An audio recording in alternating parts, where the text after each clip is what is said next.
전공의들이 집단 행동에 나선 지 벌써 21일째입니다. 갈등이 봉합될 기미가 보이지 않고 의료 현장엔 혼란이 계속되고 있는데요. 현장에 나가 있는 취재기자 연결해 보겠습니다. 박지훈 기자. 네, 아직까지 전공의 10명 가운데 9명이 병원으로 돌아오지 않은 상태인데요. 문제는 현장으로 돌아오고 싶은 전공의들도 주변의 압박에 복귀를 망설이고 있다는 겁니다. 이에 정부는 이들에 대한 보호 조치를 시행할 방침이라고 밝혔습니다.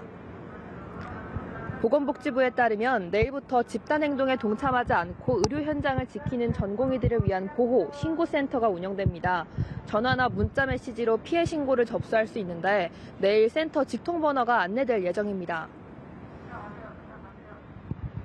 전공의가 요청하는 경우 다른 수련병원에서 수련을 받을 수 있도록 하고 사후 불이익 여부도 모니터링해 끝까지 보호하겠습니다. 현장 상황을 살펴보면 지난 8일 오전 11시 기준 100개 주요 수련병원의 이탈 전공의 수는 약 12,000명, 이탈률은 93%에 육박합니다. 의료 공백을 막기 위해 오늘부터 현장에 군의관과 공중보건의사가 투입됐는데요. 보건복지부 등에 따르면 병원 20곳에 군의관 20명과 공보의 138명 등 총 158명이 파견됐습니다.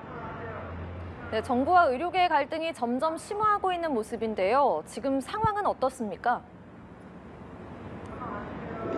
네, 현장을 떠난 전공의들에 대한 압박 수위도 점점 높아지고 있습니다. 이미 정부는 지난 8일까지 전공의 약 5,000명에 대한 면허정지 행정처분에 대한 사전 통지를 실시했는데요. 남은 대상자들에게도 이번 주 중 순차적으로 사전 통지가 이뤄질 예정입니다.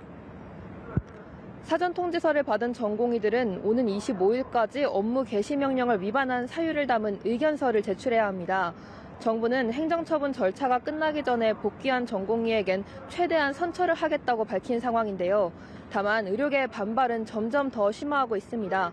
조금 전 대한의사협회는 전공의들에게 자행하고 있는 반인권적 폭력에 대해 사죄하라며 정부를 강한 어조로 비난했습니다. 또 잠시 후엔 서울대의대 교수협의회 비상대책위원회가 긴급총회를 열고 의대 증원 관련 대책을 논의하는데요. 이 자리에서 단체 사직 등 교수들의 집단 행동에 대한 논의도 이뤄질 것으로 보입니다. 의료계와 정부의 갈등이 지속되는 가운데 정부는 대화의 문은 열려 있다며 타협을 촉구하고 있습니다.